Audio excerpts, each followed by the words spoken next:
क्या है वहाँ?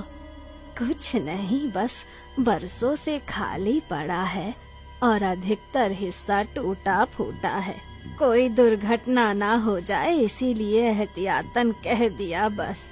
बाकी जैसा आप लोगों की मर्जी। वो अपनी लाठी टेक कर जाने लगी।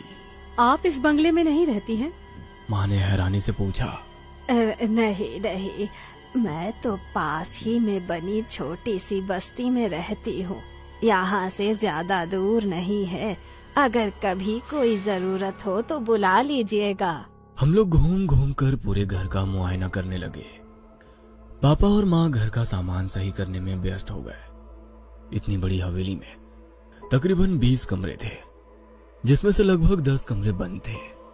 यह जर्जर हालत में थे।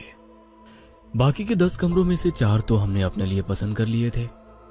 बाकी बचे कमरों में सामान लगाने के बाद भी 2 कमरे बचे ही थे। ये बचे 2 कमरे मेरी दोनों शैतान बहनों के खेलने का मैदान बन चुके थे। हमारा दाखिला गांव के ही स्कूल में करा दिया गया था। पापा को मिली सरकारी गाड़ी से हम जब तक आसपास के सुंदर दृश्य देखने निकल जाते थे। पहाड़ी इलाके बेहद खूबसूरत होते हैं। पहाड़ों में प्राकृतिक सुंदरता के अतिरिक्त एक और चीज बहुत प्रसिद्ध होती है, वो है यहाँ के काले जादू और भूत प्रेत की कहानियां।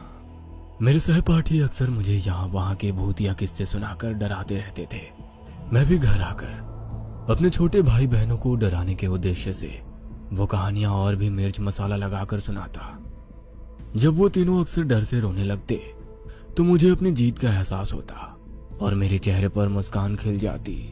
हमें यहाँ आए अभी कुछ ही दिन हुए थे। मैं छोटे भाई सचिन के साथ क्रिकेट खेल रहा था। मुझसे तीनों बच्चों का ख्याल रखने का बोलकर माँ काम निपटाकर निश्चिंत होकर सोने चली गई थी। दोनों छोटी बहनें भी खाली पड़े कमरों में धमा चौकड़ी मचा रही थी। जाने क्या हुआ, अचानक एक तेज चीख की आवाज सुनाई पड़ी। मैं और सचिन बैट बॉल वहीं फेंक कर तेजी